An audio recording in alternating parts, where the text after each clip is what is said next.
મુખ્ય સમાચાર પર નજર કરીએ તો રાજ્યસભાની 4 બેઠકો પર ભાજપના ઉમેદવારોએ ફોર્મ ભર્યું છે। ભાજપના ચારેય ઉમેદવારોએ ઉમેદવારી નોંધાવી છે। રાજુભાઈ શુક્લ, મુકેશભાઈ રાઠવાએ ઉમેદવારી ફોર્મ ભર્યું છે। માનસીભાઈ પરમાર, જીતેન્દ્રભાઈ કણજારિયાએ ઉમેદવારી નોંધાવી છે। ત્યારે CM Bhupendrabhai Patel, deputy CM Harshbhai Sanghavi ઉપસ્થિત રહ્યા હતા।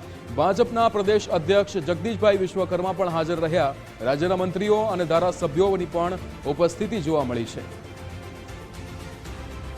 તો અહીંયા જે રીતે ભાજપના ચારેય ઉમેદવારોએ ઉમેદવારી નોંધાવી છે। રાજુભાઈ શુક્લ, મુકેશભાઈ રાઠવાએ ઉમેદવારી ફોર્મ ભર્યું છે।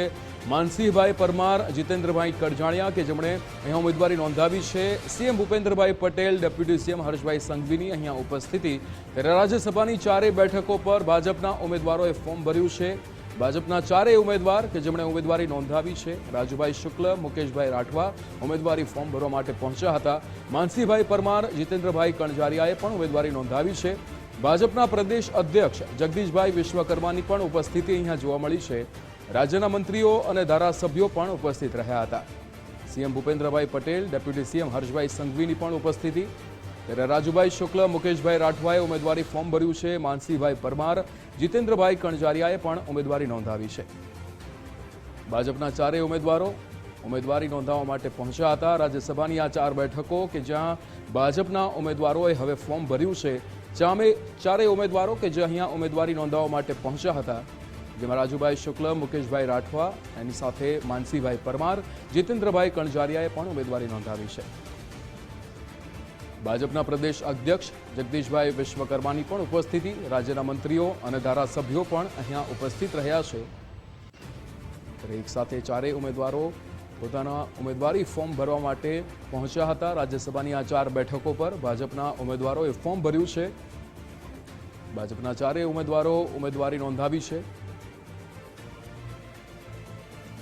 સીએમ ભૂપેન્દ્રભાઈ પટેલ, ડેપ્યુટી ગુજરાત માટે એક ઐતિહાસિક દિવસ છે। ગુજરાત જ્યારે 1960માં મહારાષ્ટ્રથી અલગ થયું ત્યારબાદ આજે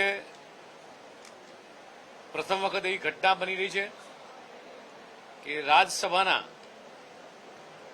4 સભ્યોને જે આજે ફોર્મ ભરવામાં આવ્યા છે, રાષ્ટ્રીય નેતૃત્વ દ્વારા જે નામોનું ચયન થયું છે, દેશના યશસ્વી પ્રધાનમંત્રી માનનીય મોદી સાહેબ હોય, રાષ્ટ્રીય અધ્યક્ષ નીતિન નવીનજી હોય, ગૃહ અને સહકારિતા મંત્રી અમિતભાઈ શાહ સાહેબ હોય, ગુજરાતના મુખ્યમંત્રી માનનીય ભૂપેન્દ્રભાઈ,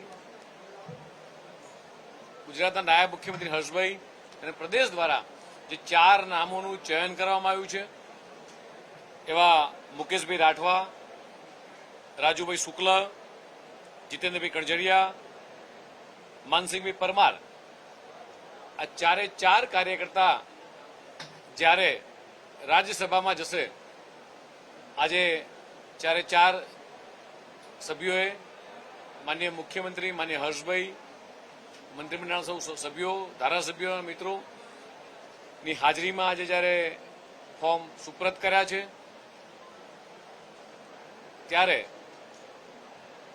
જ્યારથી ગુજરાત અલગ થયું ત્યારથી લઈને આજ દિન સુધીમાં આ પ્રથમ વખત એ ઘટના બનવા જઈ રહી છે કે 11 જેટલા રાજ્યસભાના સભ્યો એ ભારતીય જનતા પાર્ટીના પક્ષના સભ્યો તરીકે નિયુક્ત થશે। આ ઘટના આજની તારીખ એ ઇતિહાસના પન્નાઓ પર લખાય એવી ઘટના છે।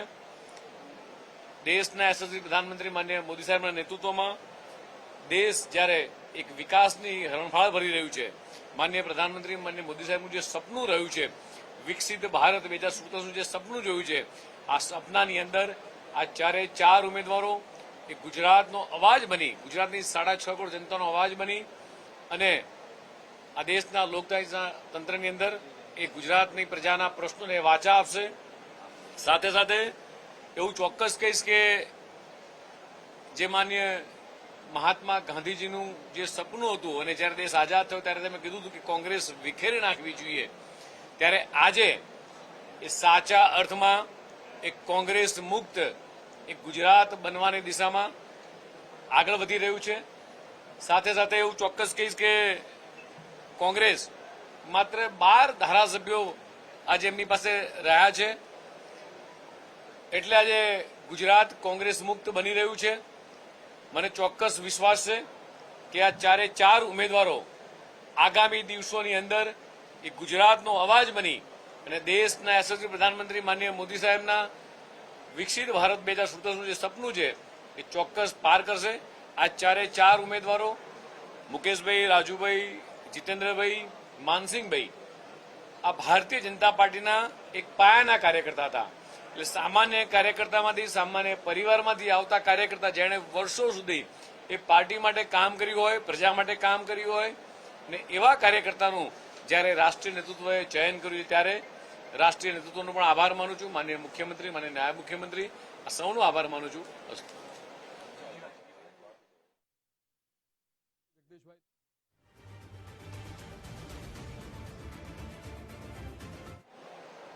इतिहास के पन्नों पर लिखी जाए ऐसी एक ऐतिहासिक घटना आज गुजरात के राज्यसभा के 4 सदस्यों के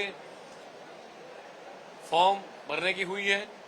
आज पहली बार 11 से 11 राज्यसभा के सब सदस्य वो भारतीय जनता पार्टी के होंगे.